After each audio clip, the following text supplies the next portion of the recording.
U Trebinju je u toku upis u školu speleologije koju organizuje Speleološko društvo Zelena brda. Svi ljubitelji prirode i avanture imaju priliku da kroz teoriju i praktične terene upoznaju svijet pećina i jama Hercegovine, nauče osnovne speleološke vještine i postanu dio zajednice koja već decenijama istražuje i čuva prirodno nasljeđe.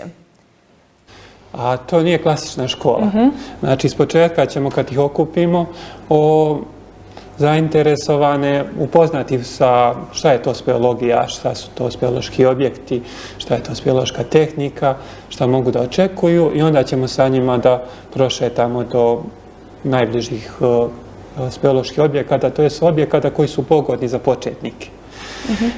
A onda ćemo nakon toga da držimo časove koji su specijalistički, kao što je kako se snima pećina, kako se kreće u pećini, jami, pa onda ako i dalje budu zainteresovani da ih naučimo i speleološkim tehnikama spuštanja u speleološke objekte,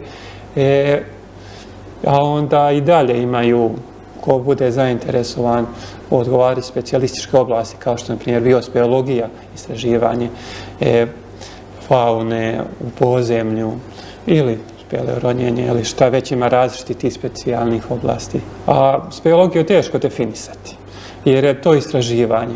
A nije to samo istraživanje nešto novog, to je istraživanje i samog sebe, jer to istraživanje iziskuje odgovarajuće psihičke i fizičke sposobnosti čovjeka. I kad se nađete u podzemlju, iako čovjek, na primjer, fizički sposoban, i to dosta ljudi se boje zatvorenog prostora.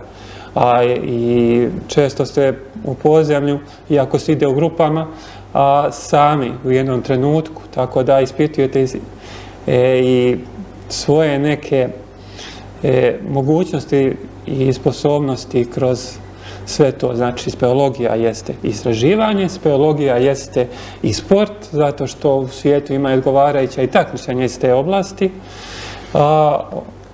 a i speleologija adrenalin, jer ulazite u prostore gdje se prvi put jedino živo biće koji je ušao u te prostore i otkrivate nešto novo.